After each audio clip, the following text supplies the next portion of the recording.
Hello and welcome to the QB Connect podcast. I'm Darin Slack, your host, and my son Michael. How are you, bud? Doing great. Glad to be here. Today we're going to talk about something really important.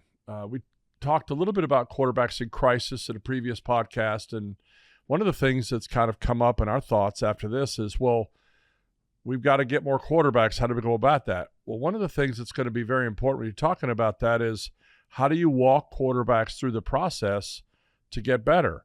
It's one thing to say, okay, we're going to find a way to make a kid mechanically better, but there are so many moving parts to that process. I think it's important that we discuss a little bit about change, because change is hard. I don't care who you are.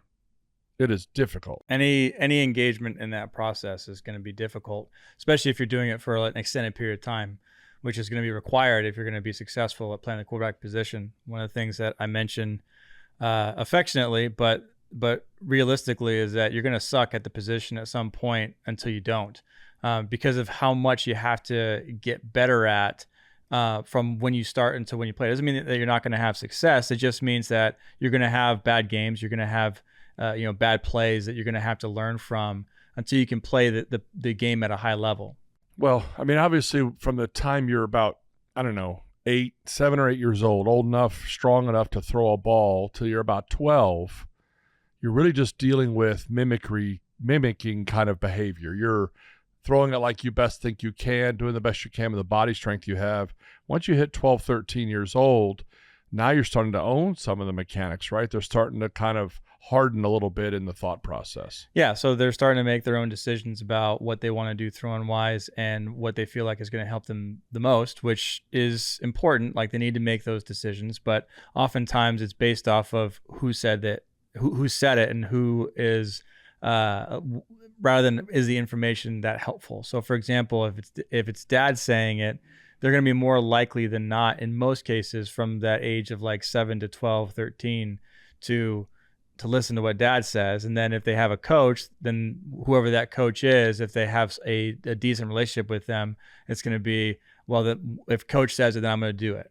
All right, well, let's talk through about how we take a quarterback through the change process, because it's one thing to say, okay, just get better. We just need more quarterbacks. Let's do it better. One of the things that's got to be there is you got to start with what we call a common language. I mean, you have to create a language that everybody understands. Everybody involved in this young man's life needs to speak the same language so that he can understand what he needs to change. Sure. That's something that we emphasize at camps. I think you're the one that kind of started that in that process. What kind of led to that kind of building for a national stage, not just in your local training? Well, there were ups and downs with that idea of common language. It was introduced to me from a business standpoint through Jim Thornton, a business, sales development specialist, who taught me the importance of that in a business context. Well, it wasn't just that, it was in modeling as well. Anything you do, people need to understand what you're trying to accomplish. And if you don't have a common language, you're not going to understand. If you're talking about football in Latin America, that's soccer. Right. If you're talking about football in America, you're talking about football. You have to say American football when you're in Latin America. That isn't a knock on their game. It's just the way they call it. So the common language becomes an issue, right? You have to say the right words so that people know what you mean. So when we say we want to change a quarterback's throwing mechanics, well, wait a minute. We got to go back and define what you mean by change. I mean, so you're like all the way back to the idea of, what do you mean by you're going to change something? What does change mean? And so if you bring a young man out to throw a ball and you want to make a change in his throwing mechanics, and you have a dad there, you have the young man, and then you have this other person that works with him who's not present, you have a situation where he's already dealing with the language in his head of how that coach teaches him, how maybe his youth coach teaches him, his high school coach teaches him, with all their language, and then you're going to add your language in as well. And so now, in order for this not to confuse the quarterback, you have to create a compelling language that becomes common for everybody involved. Now, that isn't always possible, right? I mean, you're going to have to work to try to create as many links to understanding that the athlete can make. And this is one of the first steps to affecting change, is what does he understand about what needs to happen? Yeah, I think that's really kind of the most important part when you're dealing with multiple inputs into a player and you're one of them, and trying to create a positive change in the outlook of their throw or whatever they're doing from a playing standpoint. We're talking about defining terms. I think that's another important thing in creating a common language, is that it's not so much that yours is the only input. It's that when you're trying to create a change, you're not stepping on the proverbial toes of their thought processes for how they feel best throwing football. You're trying to come alongside their best understanding and helping them move forward in something that's going to be beneficial for them. And hopefully the goal is correct in your own mind as a coach, where it's not an aesthetic change per se, but something that we're trying to make a practical improvement in their performance and function. Well, this is one of the things I'm seeing that's very positive in the industry of quarterback training, is that there is more common language coming into the world.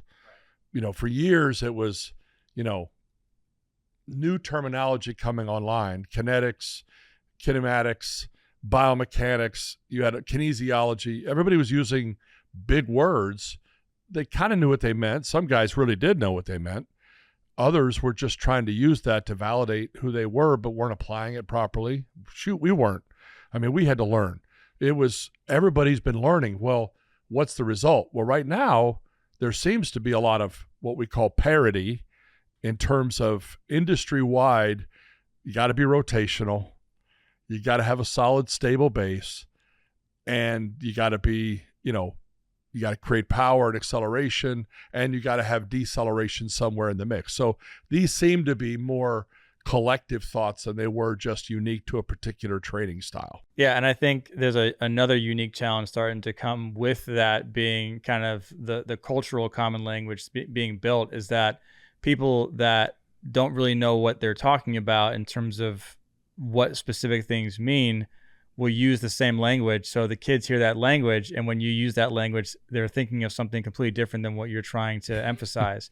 For example, being more hip dominant and rotational, some guys are not using that thought process properly. And so when you're trying to describe that to a kid and how to do it, they're confused because they've heard it. This is how you do it. This is activating your hips. This is that. And I use hips as an example because that's a common one. It's where it's like, hey, you got to use your hips. Like, oh yeah, I got to use my hips. I'm like, you're not using your hips. It's like, well, I thought I was. My coach taught me how to do this. I'm like, that's not how that's not how we do that. That's not the way that you're using that particular body part to create rotational force. Well, therein lies the trouble, right? For you as a coach, as a trainer, for me, for anybody who's doing this, is we have to be educated at what proper hip activation looks like and to apply it accordingly, and to do it in a way for each kid that's best for them. So you've got a multiple layered approach that has to be done. And again, this is common to quarterback training. It's been that way from the beginning, that not just getting on the same page, but I don't think there's ever been a time when people are more on the same page conceptually Sure. about what's needed. But there is that nuance, right? Between, well, I don't know if that hip activation means the same as that guy over here. Yeah, I think definitely at the highest levels of the industry. Like when you're talking about like the top 5% of trainers, the guys that like are actually good, it's pretty common across the board for sure. Now that we have that understanding in place, there's a common language of rotation, deceleration, acceleration. These are all terms we generally understand. And the fathers involved, the kids involved, we all get it. The next step really has to come down to how we're going to address the athlete in their current state. And one of the things that I used to hear Jim say, and this is really a good thing, is we got to smash the box. Now, the box really represents routines, bad attitudes, wrong thinking, lack of discipline, habits, things that the kid has established in his mind are his way of doing things that are the best way he currently understands. And we've got to smash that. We can't negotiate with it. We have to destroy it, because you got to rebuild it. It's got to be redone. So not just understanding language will get change done. You now have to address the innate tendency of the athlete to believe that his habits, his routines, the processes he's in. One of the things you talked about last time was the idea of elite habits or elite routines. They don't have any. If they did, we wouldn't have to change anything. So now that we've got to change something, we've got to smash the box. Yeah, and I think even further than that, just taking kind of that statement of elite habits, it's not just that you're doing stuff consistently, although that's a good start, is you have to, there needs to be a feedback loop where you assess what your habits are producing and adjust until you get the result that you want. And this is where I think guys that start and start developing and start some level of improvement, but then they overdo it in a specific area and they end up kind of offshooting into a place mechanically they don't want to be. Well, did you ever assess as to what you were producing with your habits? So for example, there are things that I recommend with like towel drills and weighted balls. And I think that's a good way to be able to get extra reps in without putting, too much stress on the arm, but it also focuses on what the body's doing. Well, there are some guys that will do that a lot, but they won't throw the football, and they will do them in a specific way. And I don't see them throughout the week and kind of what they're doing it. And I ask them, hey, did you do it? I'm like, yeah, I did it every single day. And they start to produce mechanical things. I'm like, are you actually looking at what you're doing? Like when you do these things, are you trying to evaluate what you're trying to produce? Are you trying to move fast when you do this? Are you trying to do this? Like, no. So like, what are you doing when you do them? It's like there's got to be a goal in mind as it relates to what habits we're producing. So I say, it's like, listen, if the mechanical development isn't trying to produce a more velocity, you're not trying to throw the ball harder, you're not trying to be more consistent, which allows for accuracy, then what are you doing? Your habits are you're just kind of spinning your wheels at that point. Yeah, I think this is where the rubber meets the road in terms of real change, is that, we talk about the common language, get everybody on the same page, the simple process. The simple process isn't always so simple, but it involves this smashing of the assignment of habits, routines, disciplines, things a kid believes that aren't true. And all of a sudden now you've got to expose him. And this is where you got to really have a good trust matrix built with your athlete. You got to have a good conversation about who you are and who he is and who you are together. Because if that's not there, the athlete will get frustrated. He'll become emotional. He'll reject what you're doing. He'll want to go back to old habits. And something as simple as just throwing a weighted ball to warm up can become, difficult, because now you're losing the confidence of the athlete in what they're trying to accomplish because they don't understand what they're trying to do. And I think this is incumbent upon anybody doing the change process as a coach or what have you. You got to be very careful that everything you do has a good why.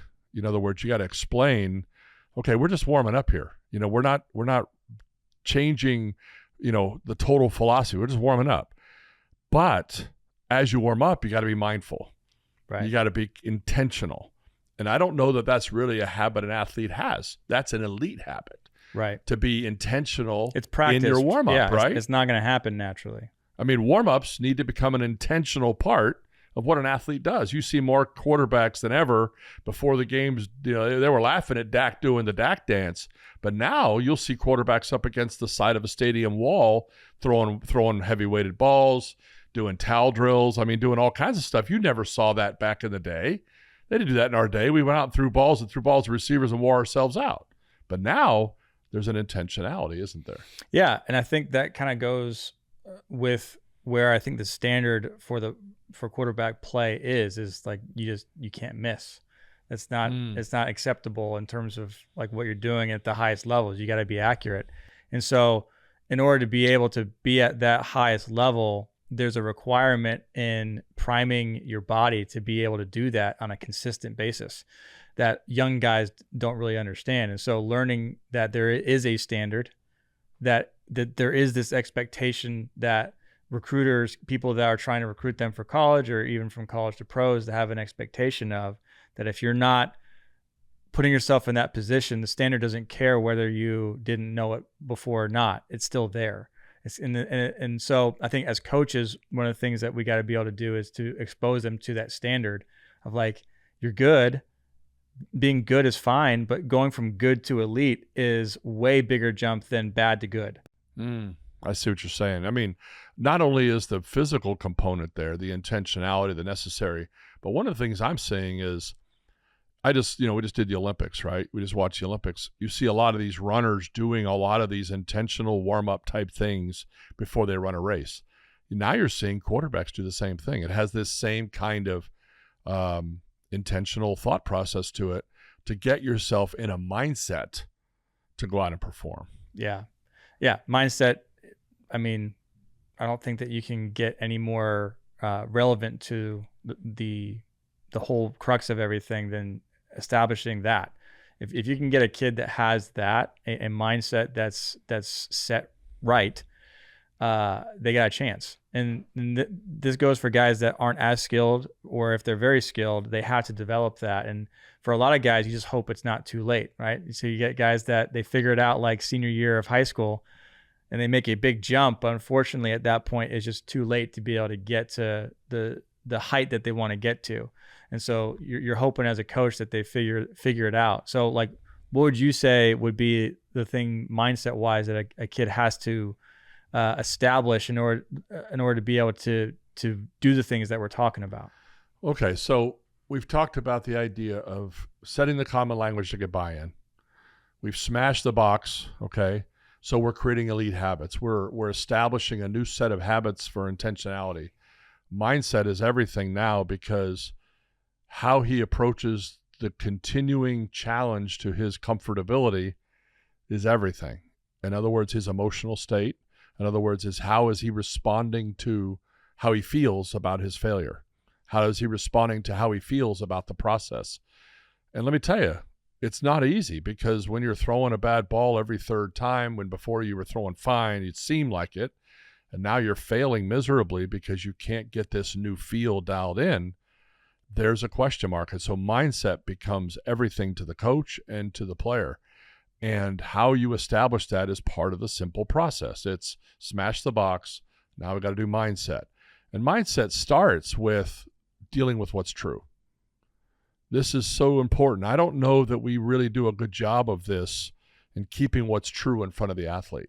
I think in their minds, there's a softness, I think, that I've seen because of maybe the approaches that people have taken to athletes today, and that they're allowing them to have their feels, and it's great, but in order to create mental toughness, the athlete has to decide for themselves whether they want to continue through the process.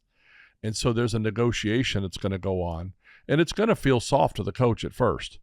I don't know if I feel like it. I'm just feeling, I'm in my feels, and you're going to have to work through some of that emotion to get where you want to go. I think one of the biggest things that needs to happen, and this is going to sound funny, but you need to validate it. I don't know that people really understand how hard it is to change. I mean, I don't know how hard people think or understand how hard change really is. So whenever you try to do anything, change a grip, change the ball, you gotta go there with them. I think we think as quarterbacks, it's like, I never went through a change in my life. I'm fine. I never had to do anything hard in my life, and you should be tough like me. And so we end up giving a halftime speech to the athlete when that's not what they need. They need in that moment not a halftime speech to get over their feels. There's a need to discern what kind of validation is present for what they feel. It's kind of like, you know what? I'm really sorry you got to go through this. I feel your pain. I've been there. This is real. And in that moment, by connecting with them, you're not commiserating or, self-pity is part of the problem. You're going to be dealing with self-pity a lot, but that's not the issue. The issue is being willing to go with them to where their feels are to help them know that they're not alone. Yeah, and then I think at the same time also that the standard hasn't changed. Unfortunately, here's the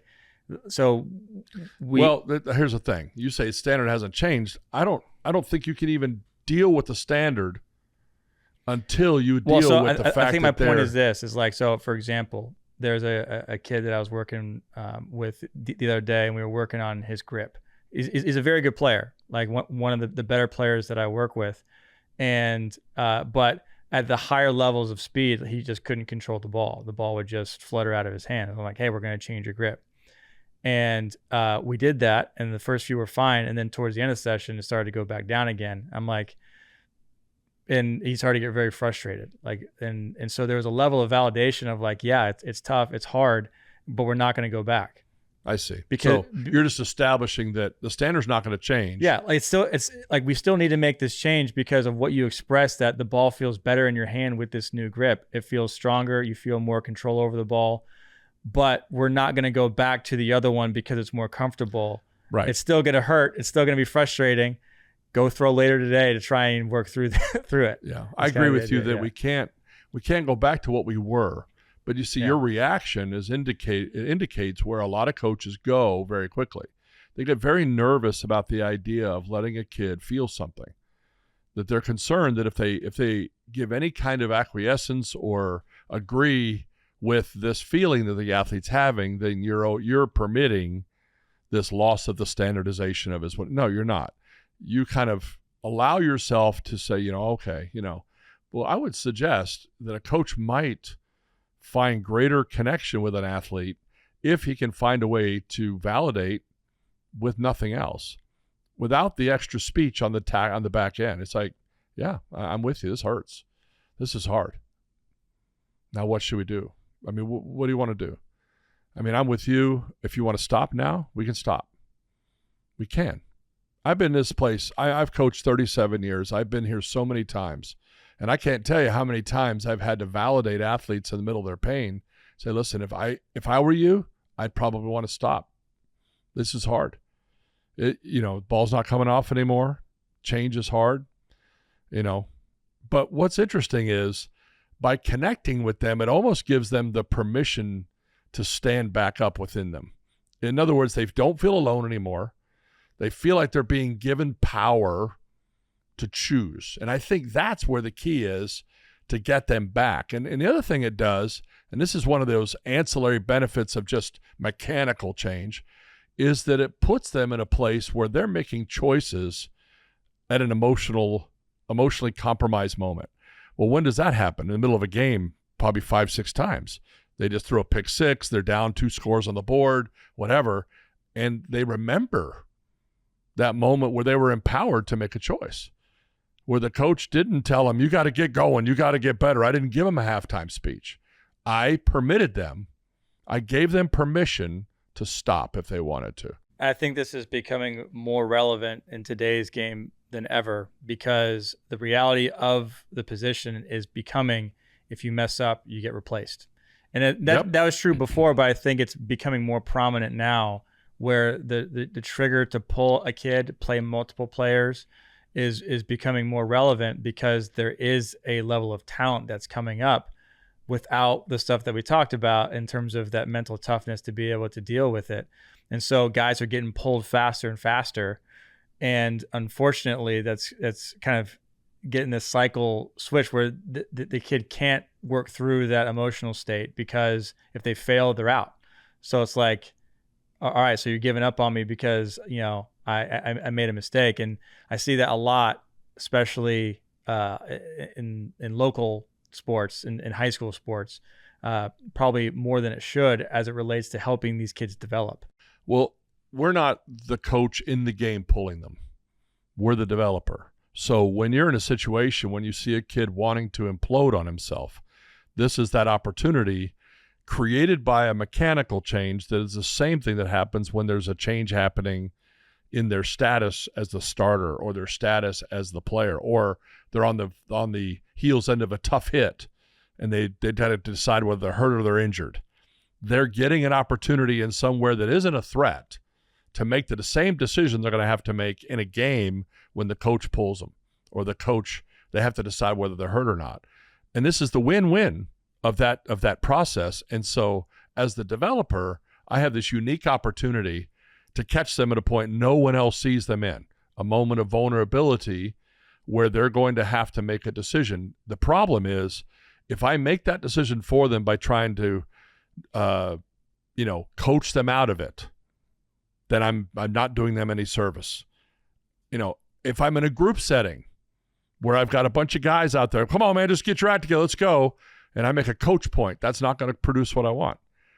I literally at times have had to pull kids out of the drill, take them aside, and not give them a speech. Just, how you doing?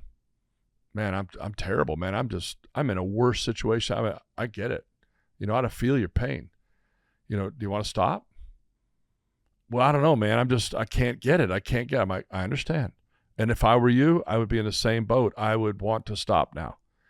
Well, you want me to stop? I'm like, I'm not going to make that decision for you. That's not, but what's so cool is inside my heart, I know what's happening. They're being put into a place that they can't get any other way. You can't create it at the dinner table. You can't create it in the classroom. You can't create it in a practice field. You're getting them in this vulnerable moment where you have a way to be able to give them an out, but you're not taking it for them. You got to let them decide. And boy, you got to have good discipline as a coach. This is that mindset thing you're talking about, is that we're really not changing mechanics. We're changing their heart in the sense of how they address hard change, tough scenarios. And you're increasing mental toughness by creating an environment where they're contested inside their emotions. Yeah, and you can't do that with a camera in their face either. Oh, okay. Yeah. Well, I mean, okay. Now you're meddling, as they say. I mean, if you're out there doing a hype video for social media, no, you can't. Yeah, there's a lot of factors here that play in, but I really want to challenge coaches or anybody that works with an athlete. There's a moment, if you have to have really sharp eye, and this is what I've learned in 37 years. If you want to bring real change, you've got to know when it's coming. And you're not going to see it if you're worried about the next thing you got to do. I don't care if it's a defensive lineman who missed a sack, or a kid gets down on himself. You got to know when those moments come, when an athlete is at the point of he's contested emotionally, and he has to make a choice. And as a coach, you got to have the wisdom to not run up on him and get in his face and chew his face mask off, or come alongside the athlete and say, listen, I feel you. I know where you're at. I see it. Now, what do you want to do? And I'm not going to condemn you either way. I'm here for you. Because what you're doing is you're empowering the athlete to make the choice you hope he makes, which is to keep going. But you're not going to influence it because you can't.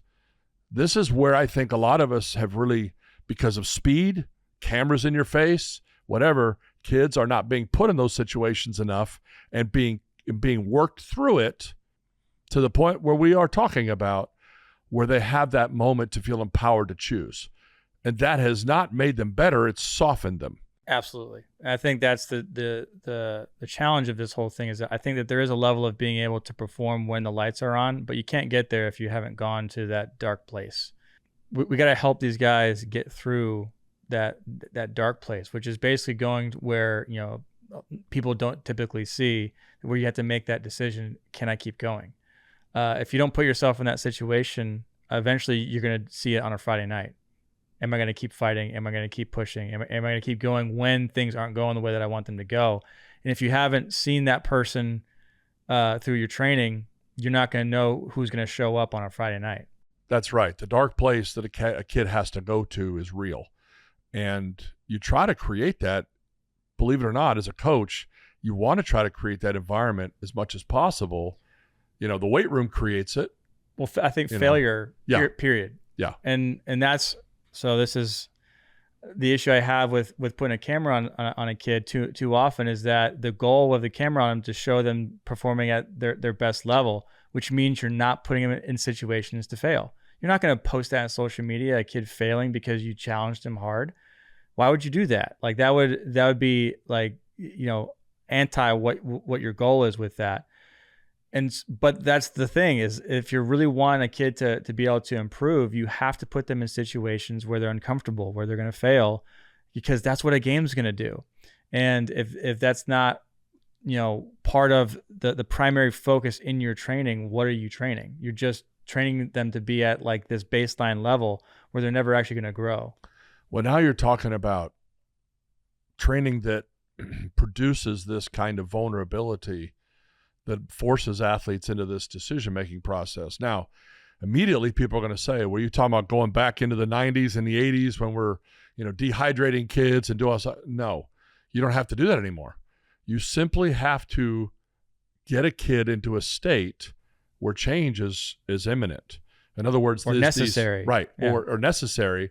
And these boxes that I'm talking about, this presumptions, assumptions, attitudes, whatever, are being smashed, and every one of those becomes a context for you to do the thing I'm talking about. But without that very important step the coach takes of not condemning it when it happens. In other words, you got to change that. You got to stop that. No. Don't take him out of that moment. Leave him in it when he's in crisis and validate it even somewhat. That way now it puts him in a position where he has to make the choice. He has to choose. Now, we're not psychologists. We're not. But this is not psychology. This is simple mental processes of overcoming and how to generate mental toughness. A lot of mentally tough players don't just show up that way. At a young age, they were forced into situations where they had to do that on their own and nobody watched. In other words, they were constantly emotionally contested by circumstance, relationships, situations, and they had to overcome it.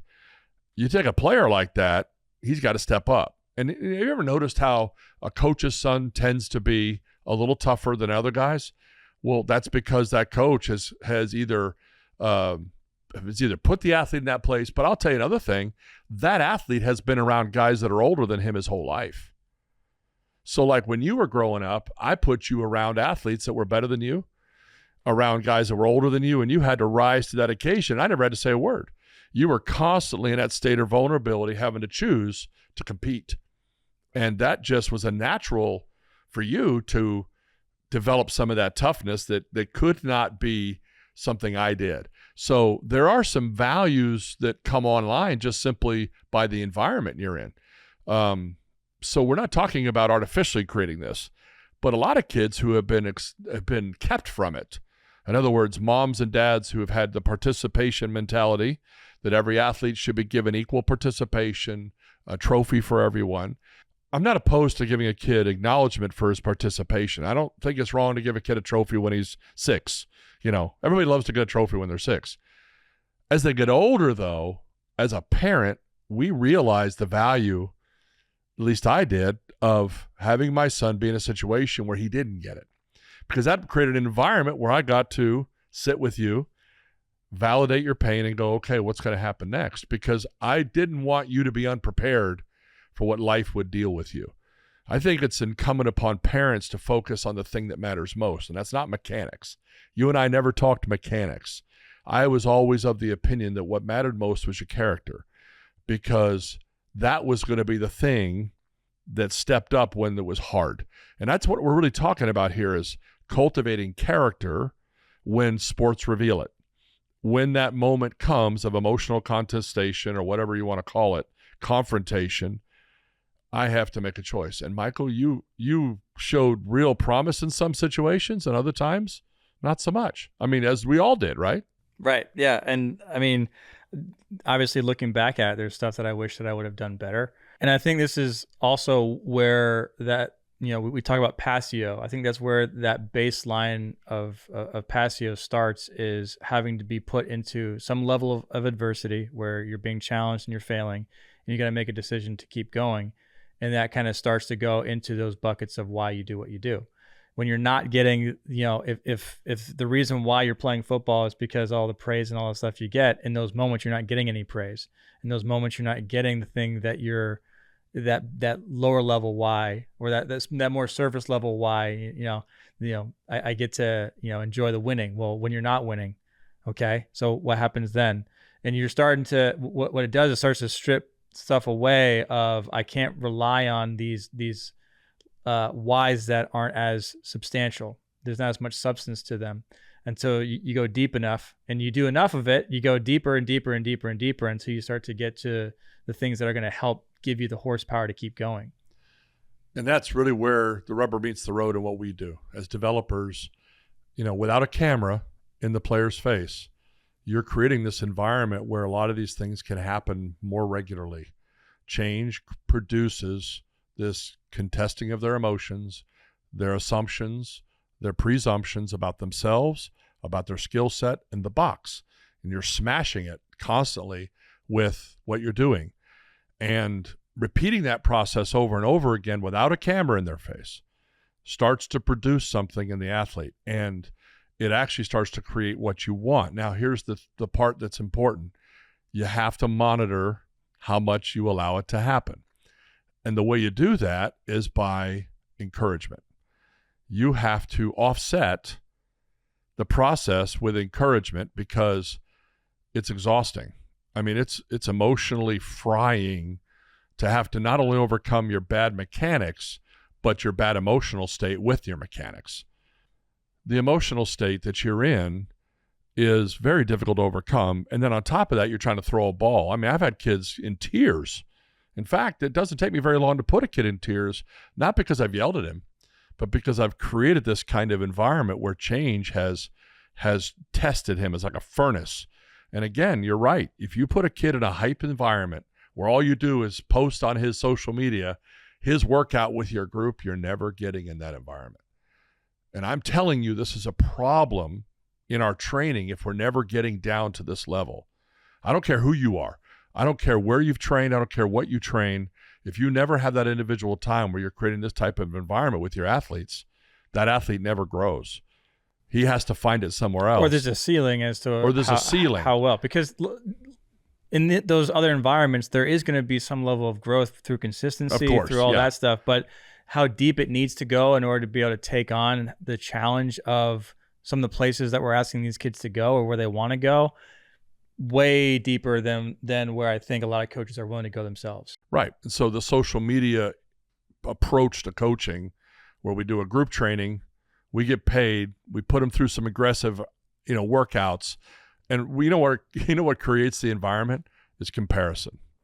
In other words, the athletes are now comparing themselves one to another, and they're saying, well, I'm not as good as him. That is a way to create emotional compromise. The problem is, if the coach never engages the athlete in that process in a way that is individual and personal, you don't get the payoff. The athlete constantly has to just overcome what he's in. And there's a measure of benefit to that. I'm not saying there isn't. A young man having to compete against older kids puts a little chip on his shoulder and makes them a little tougher. The problem is you don't get the connection. The connection's very important to the coach, to the authority figure, to the person who's with you, because that connection is going to matter a few years down the road, a few months down the road when the season's on, and that kid needs help. That kid needs to know who's with him. It's one thing to say I overcame it all myself just by comparing myself to the guys in my group. It's another to know you're not alone, that somebody's with you, and when you were in your toughest times, people connected with you. And I've had to educate parents in this, say, listen, I know you want to get in the car on the way home from this workout and pump the kid up and just tell him he's going to be great, but I need you to just be quiet and ask him questions. See if you can draw him out. Find out how he feels. Connect with him, because what he needs right now isn't to feel better about himself in the sense that it's going to be okay, you're going to be fine. Don't halftime speech him out of his struggle. Find out what his struggle is, let him kind of work it out, and then in the process, then begin the encouragement to say, I'm really proud of you for going through this. I'm really proud of you for taking this on. This is hard. I mean, I'm an adult, and I wouldn't even want to go through what you're going through. This is really a lot of courage, man. I love your bravery. That kind of encouragement of him going through the process brings connection, that saying, hey, man, just don't worry about that coach. He really doesn't know what he's talking about, and you're going to be fine. You're going to be great. See, we don't want people to experience emotions we're not willing to go through ourselves. So we're going to try to halftime speech them out of it. So I don't want my kid to have any trouble. I'm not paying for the quarterback coach to upset my kid. We didn't upset them. Change upsets them. What has to happen is you got to allow that maturity process as a parent to undergo, and you got to have the discipline to not engage the process too quickly or to shut it down. You got to validate the bravery, encourage the bravery, encourage the enthusiasm for which they're going through. And understanding what to encourage, I think, is just as important, because in that state, it's kind of like they're going to take in whatever encouragement they can get. And so what you want to reinforce is going to be relevant in what you encourage. And so as a coach, when you're putting them in that state of, they're not succeeding, they're failing and all that stuff, what you encourage in those moments is what they're going to kind of hold on to try and continue to improve. You're right. You got to know what to say. I think a lot of parents may skip that process because of the fear of losing their son to emotional confrontation, losing their son to discouragement. They don't let that environment happen because they're worried that their son's going to be upset, which may hurt their relationship. They become very concerned that, they may not like what they're going through. And so again, it's as much on the parent or the coach to have the discipline to step back for a minute and let the process play out. And so I have to often coach the parent through, or even the coach if they're there, and say, give them a minute, let them process. And to kind of finish off the point of encouragement is that you want to be meaningful in the way that you encourage. You don't want to just say, hey, you did great, bud, when they, threw 3 picks Right. and they played terrible, or, they had a really rough session. You want to pick out things that they actually did well, that you can actually point to, that they can look on a further review when they're in a less emotional state, be like, I did do that well. I can improve in that. I can kind of hold on to that versus, well, I did great. That was awesome. And when that isn't the reality. Yeah. So you're picking and choosing where to bring them back and give them perspective. Nothing wrong with that. What I'm talking about is in that mindset of change, you can't be too quick to pull them out of that moment of confrontation to their emotions, to give them the choice to be empowered to say, nope, I'm going to stand up. I'm going to dust myself off and I'm going to keep doing this. And you do that enough, and the athlete brings themselves out. And that gives you all the opportunities in the world to clap, cheer, validate, go crazy when they do well. That's when it becomes meaningful. Right. Like the encouragement after they went through that hard time, Exactly. That's when it becomes meaningful. It's not before then when the difficult thing is happening. It's after they fought through it, they've made a change, or you see them make that adjustment, and then the encouragement means more, and it reinforces them to go through that process. It's okay to go through that process. I think that's Right. what's also That's important, good. is that it's okay to go through that process. When you're not encouraging the failure, you're encouraging the fight through the failure to get to important. That benefit. You are so on there. It's that simple process becomes important because they got to go through it. So when they're on their own, they know it's okay to go through it, to fail, to get feedback, to hurt a little bit, and to fight their way back. And they start to accelerate that process. They'll do it on their own. They start to invite the feedback. They invite the correction, the criticism. They swallow the hard pill, and they do it on their own because they want to feel that win that happens after the fact when the encouragement comes and the validation for winning. These are the things that we face that I think the social media world we live in now has really replaced that. Group training has replaced some of this as well. And because, again, it's happening, but it's just happening at a much lesser amount because of the lack of intentional personal attention. There's nothing wrong with group setting. I'm not saying it's wrong. I'm just saying that individual training environment really does create this faster than just the group. And so a balance of that. Cameras invite criticism that people don't understand. So you may end up getting people who are evaluating something they're seeing and don't even understand where the kid was in the process. I'm not advocating banning cameras. That's not the point. What I'm saying is that the absence of a considered effort to isolate and to create these environments where the athlete's emotions go through the change process, we're smashing that box to create a new mindset where they invite criticism, invite critique, go through the pain of it, and come out the other side so we can encourage it, is not something the average athlete's doing on a regular basis. And the ones that are doing it are winning. The ones that are not doing it are emotionally collapsing under pressure. Yeah, I think this goes back to the QB crisis that we talked about, is that if it's going to change, it's going to be through guys and coaches that are going to choose where they primarily want to validate. And it's not performance, it's on this willingness to go through this process. Is that when that is the primary validation, that's when they're going to be seeing the biggest benefit in the long run versus just the quick growth in the validating of the performance and how well they did in that one moment. This is one of the reasons why I believe good programs that see continual development of quarterbacks over the years succeed. Ours has succeeded because of that. We create this environment where the athlete has their box smashed a little bit, their assumptions, their presumptions, their attitudes, not because we're harsh. It's just, again, we go back to the process of asking good questions and getting them to recognize it, and we leave them in that state. We validate it, but we leave them there, and we let them work through it over a weekend. We let them work through it over a workout, and immediately we get results that others don't because we're not hyping mediocrity. We're giving them what they asked for. We're giving them what they asked for, and that is, hey, I want to play at the next level.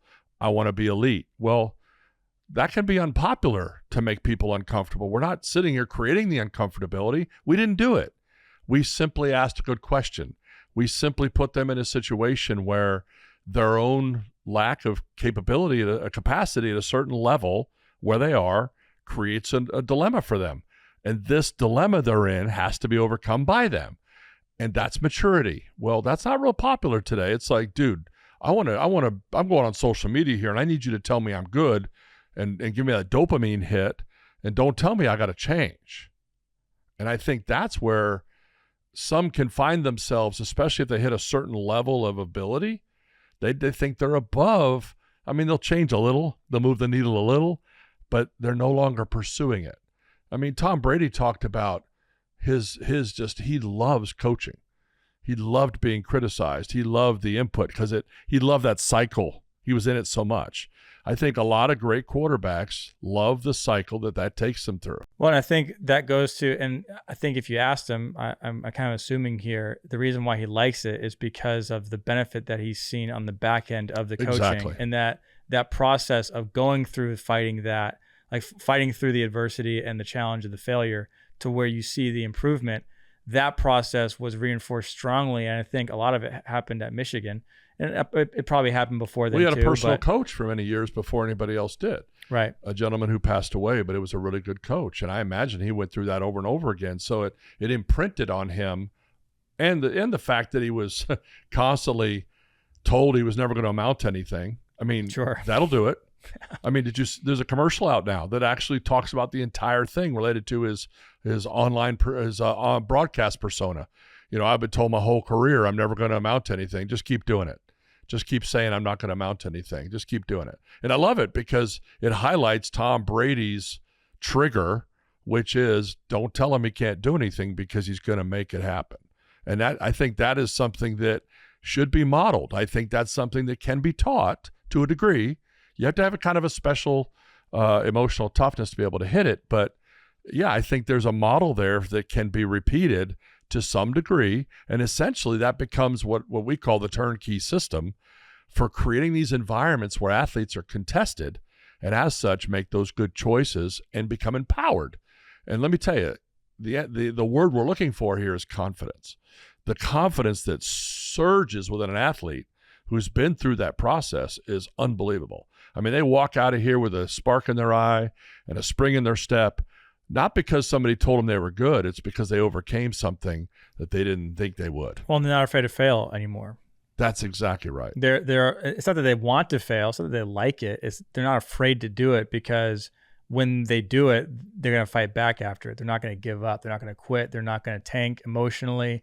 They're going to continue to compete in the midst of that failure because they've been through that process so many times. Isn't that what quarterback play is about? It's not about going out every week and winning. It's about overcoming that last bad pass. I mean, I'm watching a game the other night. It's pouring down rain in Kansas City. You got Baker Mayfield. You got Patrick Mahomes. It's a horrible environment to throw in. And these guys are balling out. And it was just last ball. Who had the ball last? I mean, Patrick Mahomes won, but give it to Baker Mayfield. He didn't quit. I mean, it was last man standing. And let me tell you, that showed a lot of mental toughness, a lot of mental emotional toughness. That wasn't built on that Monday night game. That was built way back when everybody told Baker Mayfield he wasn't going to be anything and he had to overcome that. Or Patrick Mahomes that he was kind of, questionable. These guys got something inside them that drives an engine that we could all learn a lot about.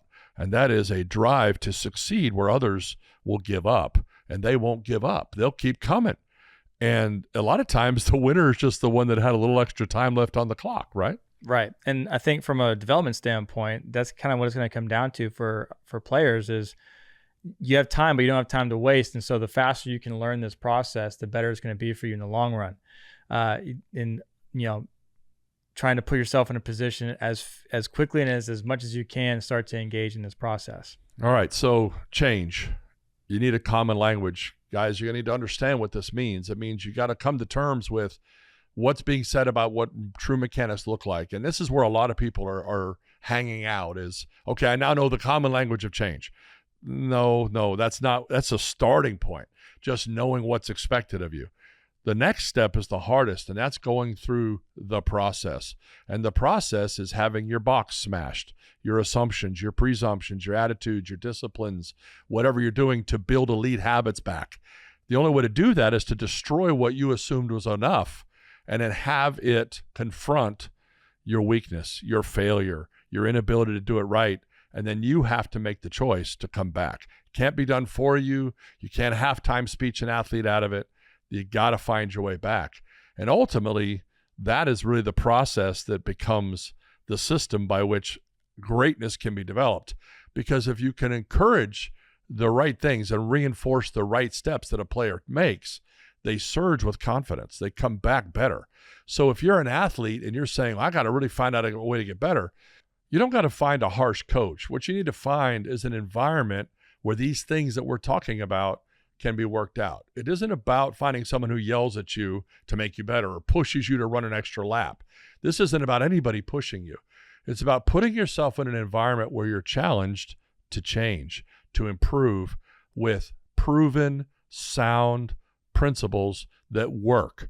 And that part is up to you to do the homework to find out where that's going to happen.